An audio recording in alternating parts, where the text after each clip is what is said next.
Hi ಎಲ್ರಿಗೂ ನಮಸ್ಕಾರ. Welcome to ಸ್ವರ ವ್ಲಾಗ್ಸ್ ಕನ್ನಡ ಯೂಟ್ಯೂಬ್ ಚಾನಲ್. ಎಲ್ಲರೂ ಹೇಗಿದ್ದೀರಾ? ಎಲ್ಲರೂ ಚೆನ್ನಾಗಿದ್ದೀರಾ ಅನ್ಕೊತೀನಿ. ಹಾಗೆಯೇ ನಾನಿವತ್ತು ಥರ್ಸ್ಡೇ ವ್ಲಾಗ್ನ ಶೂಟ್ ಮಾಡ್ಕೊಳ್ತಾ ಇದ್ದೀನಿ.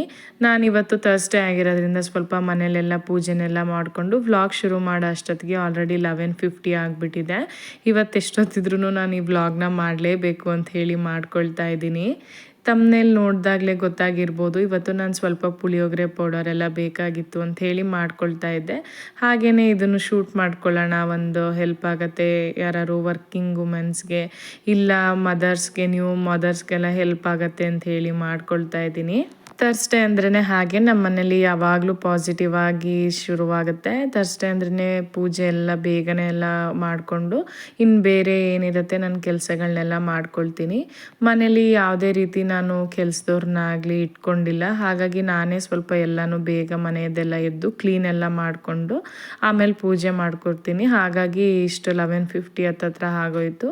ಜೊತೆಗೆ ನಾನು ಸ್ವಲ್ಪ ವಾಷಿಂಗ್ ಮಿಷಿನ್ಗೂ ಕೂಡ ಬಟ್ಟೆ ಹಾಕ್ಬಿಟ್ಟಿದ್ದೆ. ಕಿಚನ್ ಒಳಗಡೆ ಹೋಗಿನ ಕೆಲಸ ಶುರು ಮಾಡ್ಕೊಬಿಟ್ಟೆ, ಅಂದರೆ ಟೈಮ್ ಹೋಗೋದೇ ಗೊತ್ತಾಗಲ್ಲ. ಅದಕ್ಕೆ ಸ್ವಲ್ಪ ಬಟ್ಟೆಗಳನ್ನೆಲ್ಲ ಆರಾಕ್ಬಿಡೋಣ ಅಂತ ಹೇಳಿ ಅದನ್ನು ಕೂಡ ಎಲ್ಲ ಒಣಗಿ ಹಾಕೊಳ್ತಾ ಇದ್ದೀನಿ. ನಾನು ಬಟ್ಟೆ ಒಣಗಿ ಹಾಕೊಳ್ಳಿಕ್ಕೆ ಅಂಥೇಳಿ ಇದೇ ರೀತಿ ಸಿಂಪಲ್ ಆಗಿ ಒಂದು ಫ್ಯಾಬ್ರಿಕೇಶನಲ್ಲಿ ಮಾಡಿಸ್ಕೊಂಡಿರೋದು.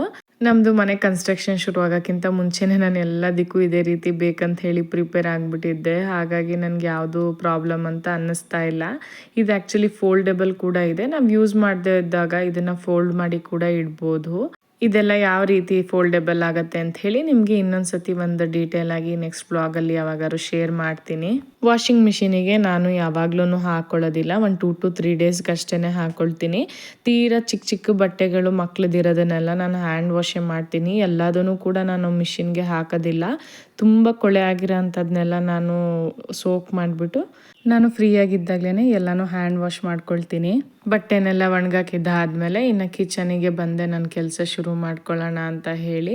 ಏನೇ ಒಂದು ಡ್ರೈ ರೋಸ್ಟ್ ಮಾಡ್ಕೊಳ್ತೀವಿ ಅಂತಂದರೆ ಈ ರೀತಿ ದಪ್ಪ ಇರೋ ಪಾತ್ರೆನ ಯೂಸ್ ಮಾಡ್ಕೊಳ್ತೀನಿ ಯಾವಾಗಲೂ ನಾನು. ಯಾಕೆಂದರೆ ಬೇಗ ಅದು ಸೀಯೋದಿಲ್ಲ, ಚೆನ್ನಾಗಿ ರೋಸ್ಟ್ ಆಗುತ್ತೆ ಅಂಥೇಳಿ. ಪುಳಿಯೋಗರೆ ಪೌಡರ್ನ ಮಾಡಲಿಕ್ಕೆ ನಾನೀಗ ಫಸ್ಟ್ ಆ್ಯಡ್ ಮಾಡ್ಕೊಳ್ತಾ ಇರೋದು ಕಡಲೆಬೇಳೆ. ಇದು ಗ್ರೀನ್ ಕಲರ್ ಮೆಷರಿಂಗ್ ಕಪ್ ಏನಿದೆ ಅದು 125 ml ಮೀನ್ಸ್ 100 ಗ್ರಾಮ್ಸ್ ಅಷ್ಟಿದೆ. 100 ಗ್ರಾಮ್ಸ್ ಅಷ್ಟು ಕಡಲೆಬೇಳೆನ ಆ್ಯಡ್ ಮಾಡಿಕೊಂಡು ಒಂದು ಲೋ ಟು ಮೀಡಿಯಮ್ ಫ್ಲೇಮ್ ಏನಿರುತ್ತೆ ಅದರಲ್ಲಿ ನಾನು ಕ್ಲೀನಾಗಿ ರೋಸ್ಟ್ ಮಾಡಿ ಎತ್ತಿಟ್ಕೊಳ್ತೀನಿ. ಅದೆಲ್ಲ ಚೆನ್ನಾಗಿ ರೋಸ್ಟ್ ಆಗಿದ್ದಾದಮೇಲೆ ಒಂದು ಅಗ್ಲ ಅರವಾಣ ಅಂತಾರೆ ಇದನ್ನು ನಮ್ಮ ಕಡೆ, ಅದಕ್ಕೆಲ್ಲನೂ ಕ್ಲೀನಾಗಿ ಆ್ಯಡ್ ಮಾಡ್ಕೊಳ್ತಾ ಇದ್ದೀನಿ. ಅದಾದಮೇಲೆ ಅದೇ ಸೇಮ್ ಮೆಷರ್ಮೆಂಟಲ್ಲಿ ಉದ್ದಿನ ಬೇಳೆನೂ ಕೂಡ ಆ್ಯಡ್ ಮಾಡ್ಕೊಳ್ತಾ ಇದ್ದೀನಿ. ಈ ಥರ ದಪ್ಪ ಹೆವಿ ಇರೋ ಪಾತ್ರೆ ಇರೋದ್ರಿಂದ ತುಂಬ ಬೇಗ ಸೀಯೋದಿಲ್ಲ, ಚೆನ್ನಾಗಿ ಫೈನಾಗಿ ಎಲ್ಲ ಈಕ್ವಲ್ ಆಗಿ ರೋಸ್ಟ್ ಆಗುತ್ತೆ. ನೆಕ್ಸ್ಟು ನಾನು ಆ್ಯಡ್ ಮಾಡ್ಕೊಳ್ತಿರೋ ಐಟಮ್ಮು ಧನಿಯಾ. ಅದೀಗೇನು ತೋರಿಸ್ತಾ ಇದ್ದೀನಿ ಎಲ್ಲೋ ಮೆಷರಿಂಗ್ ಕಪ್ಪು, ಅದು ಒಂದು 85 ml ಇದೆ. ಅಪ್ರಾಕ್ಸಿಮೇಟಾಗಿ ಒಂದು 50 to 60 ಗ್ರಾಮ್ಸ್ ಅಷ್ಟು ಬರ್ಬೋದು. ಇದು ಎಲ್ಲ ರಾ ಸ್ಮೆಲ್ಲೆಲ್ಲ ಹೋಗಾದ್ಮೇಲೆ ನಾನೆಲ್ಲ ಒಂದಕ್ಕೆ ಟ್ರಾನ್ಸ್ಫರ್ ಮಾಡ್ಕೊಳ್ತಾ ಇದ್ದೀನಿ.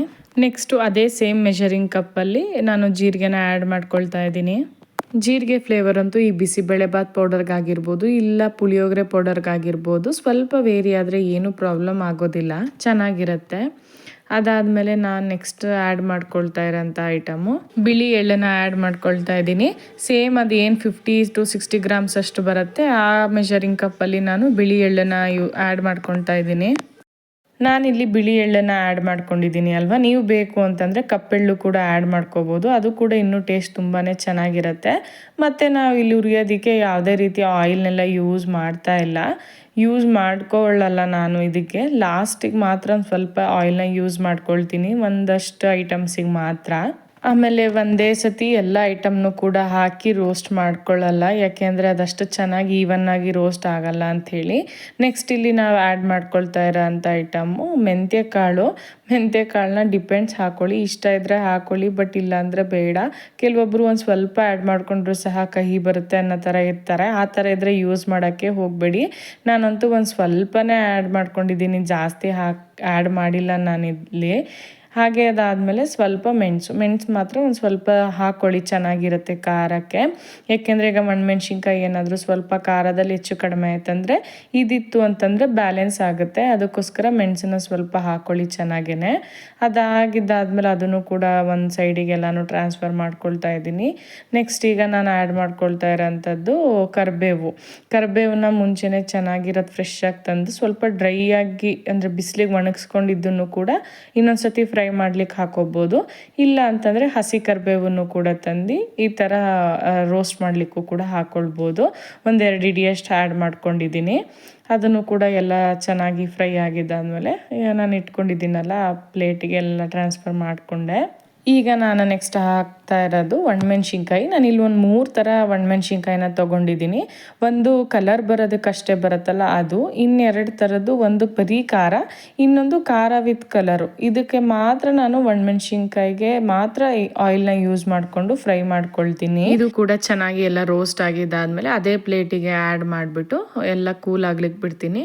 ಲಾಸ್ಟ್ ಇದು ನೆಕ್ಸ್ಟ್ ಆ್ಯಡ್ ಮಾಡೋ ಅಂಥ ಐಟಮು ಹುಣಸೆಹಣ್ಣು ಅಷ್ಟೇ. ನಿಮಗೆ ಹುಳಿ ಎಷ್ಟು ಬೇಕು ಅಂದಾಜಲ್ಲಿ ತೊಗೊಳ್ಳಿ. ಇನ್ ಕೇಸ್ ಏನಾದರೂ ಕಡಿಮೆ ಆಯಿತು, ಸ್ವಲ್ಪ ಅಂದರೆ ಖಾರ ಜಾಸ್ತಿಯಾಗಿ ಹುಳಿ ಬೇಕಂತ ಅನಿಸಿದ್ರೆ ಬೇಕಂದರೆ ಲಾಸ್ಟು ಅಂದರೆ ರೈಸ್ ಮಿಕ್ಸ್ ಮಾಡ್ಕೊಳ್ಳುವಾಗಲೂ ಕೂಡ ಸ್ವಲ್ಪ ಹುಣಸೆ ಹುಳಿನ ಹಿಂಡ್ಕೊಳ್ಬೋದು. ನಾನು ಅದನ್ನು ತೋರಿಸ್ಕೊಡ್ತೀನಿ. ಅದಾದಮೇಲೆ ಈ ಹುಣಸೆಹಣ್ಣಿಗೂ ಕೂಡ ಸ್ವಲ್ಪ ಆಯಿಲ್ ಹಾಕಿ ಚೆನ್ನಾಗಿ ಫ್ರೈ ಮಾಡ್ಕೊಳ್ತೀನಿ. ಇದು ನಾನು ಮಾಡ್ತಾ ಇರೋದು ಆ್ಯಕ್ಚುಲಿ ಪುಳಿಯೋಗರೆ ಗೊಜ್ಜು, ಅಂದರೆ ಅದು ಪೇಸ್ಟ್ ಥರ ಇರೋದಿಲ್ಲ, ಪೌಡರ್ ಥರ ಇರುತ್ತೆ. ಈಗ ರೆಡಿಮೇಡ್ ಪ್ಯಾಕೆಟ್ಸಲ್ಲಿ ಬರುತ್ತಲ್ಲ ಆ ಥರ ಇರುತ್ತೆ. ತುಂಬ ಅಂದರೆ ತುಂಬ ಚೆನ್ನಾಗಿರುತ್ತೆ. ರೈಸ್ ಒಂದು ರೆಡಿ ಮಾಡ್ಕೊಂಡ್ಬಿಟ್ವಿ ಅಂತಂದರೆ ಈ ಪೌಡರ್ ಇತ್ತಂದರೆ ಕ್ವಿಕ್ಕಾಗಿ ಬ್ರೇಕ್ಫಾಸ್ಟೇ ಆಗೋಗ್ಬಿಡುತ್ತೆ. ಅಷ್ಟು ಲೈಫ್ ಸೇವರ್ ಆಗಿ ಇರುತ್ತೆ ಇದು. ನನಗಂತೂ ತುಂಬಾ ಹೆಲ್ಪ್ ಆಗಿದೆ ಈ ಪೌಡರಿಂದ.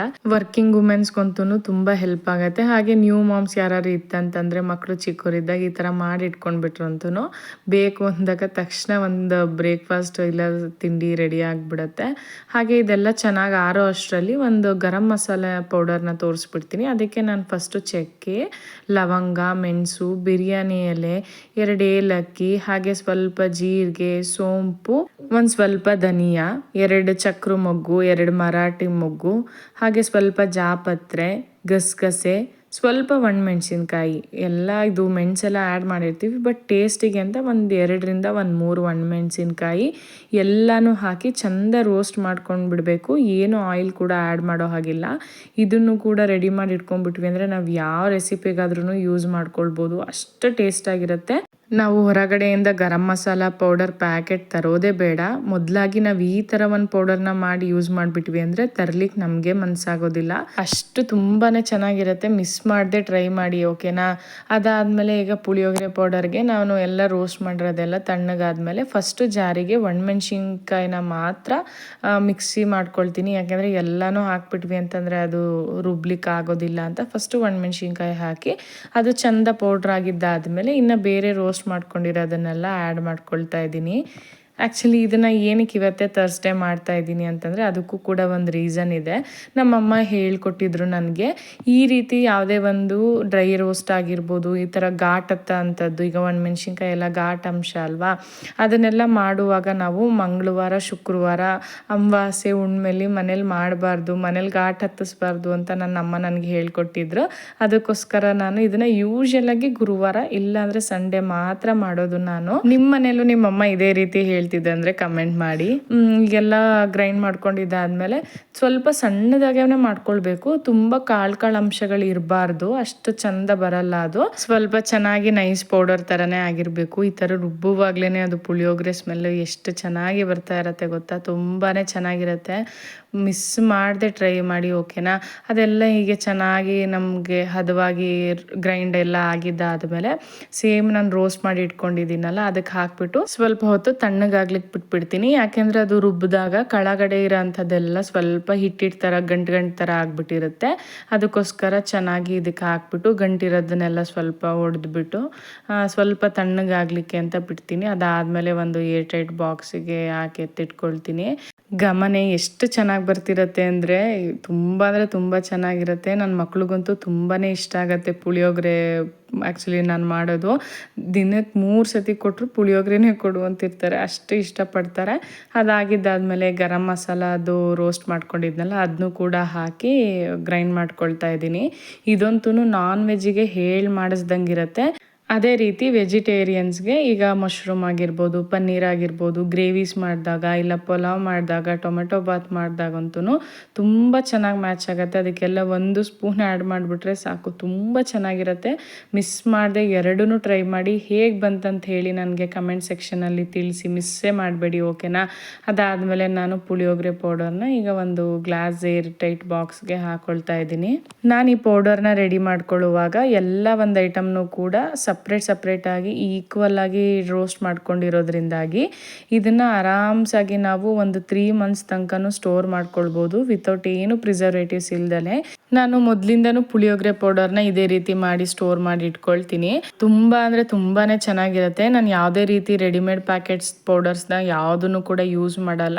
ನಾನು ನೆಕ್ಸ್ಟ್ ಅಪ್ಕಮಿಂಗ್ ವೀಡಿಯೋಸ್ನಲ್ಲಿ ಬಿಸಿಬೇಳೆಬಾತ್ ಪೌಡರ್ದೂ ಕೂಡ ಶೇರ್ ಮಾಡ್ತೀನಿ. ಈಗ ಇದು ಪುಳಿಯೋಗರೆ ಪೌಡರ್ನ ಒಂದ್ಸತಿ ಟ್ರೈ ಮಾಡಿ ಹೇಗೆ ಬರುತ್ತೆ ಅಂತ ಹೇಳಿ ಕಮೆಂಟ್ ಸೆಕ್ಷನಲ್ಲಿ ತಿಳಿಸಿ, ಆಯಿತಾ. ಇದೊಂದು ಪೌಡರ್ ಇತ್ತಂದರೆ ಬೆಳಿಗ್ಗೆ ಟೈಮ್ನಲ್ಲಂತೂ ತುಂಬಾ ಟೈಮ್ ಸೇವ್ ಆಗುತ್ತೆ. ಲೇಟ್ ಆಗಿಬಿಟ್ಟಿದೆ, ಮಕ್ಕಳು ಸ್ಕೂಲ್ಗೆ ಟಿಫನ್ ಏನು ಮಾಡೋಕ್ಕಿಲ್ಲ ಅಂದಾಗ ಇದೊಂದು ಪೌಡ್ರ್ ಇದ್ಬಿಟ್ರು ಅಂತೂ ಕ್ವಿಕ್ಕಾಗಿ ಈಸಿಯಾಗಿ ರೆಡಿ ಮಾಡ್ಕೊಬಿಡ್ಬೋದು. ಬಟ್ ಅಷ್ಟೇ ಟೇಸ್ಟಿಯಾಗಿರುತ್ತೆ. ಫಸ್ಟ್ ಟೈಮ್ ನನ್ನ ಚಾನಲ್ನ ನೋಡ್ತಾ ಇರೋರು ಪ್ಲೀಸ್ ಸಬ್ಸ್ಕ್ರೈಬ್ ಮಾಡ್ಕೊಂಡು ನೋಡಿ. ಹಾಗೆ ಆಲ್ರೆಡಿ ಸಬ್ಸ್ಕ್ರೈಬ್ ಆಗಿರೋರಿಗೆ ತುಂಬಾ ಥ್ಯಾಂಕ್ಸ್. ನಿಮಗೆ ಈ ವಿಡಿಯೋ ಯೂಸ್ಫುಲ್ ಅಂತ ಅನ್ಸಿದ್ರೆ ವರ್ಕಿಂಗ್ ವುಮೆನ್ಸ್ಗೆ ಹಾಗೆ ಯಾರಿಗಾರು ನ್ಯೂ ಮಾಮ್ಸ್ ಇದ್ದರೆ ಅವ್ರಿಗೆ ಶೇರ್ ಮಾಡಿ, ನಿಮ್ಮ ಫ್ರೆಂಡ್ಸ್ ಆ್ಯಂಡ್ ಫ್ಯಾಮಿಲಿಗೂ ಶೇರ್ ಮಾಡಿ. ಹಾಗೆ ನನ್ನ ಪೇಜ್ನ ಸಬ್ಸ್ಕ್ರೈಬ್ ಮಾಡ್ಕೊಳ್ಳಿ. ಈ ಪುಳಿಯೋಗರೆ ಪೌಡರಿಂದ ಹೇಗೆ ಪುಳಿಯೋಗರೆ ಕಲಿಸೋದು ಅಂತ ತೋರಿಸ್ತೀನಿ ಬನ್ನಿ.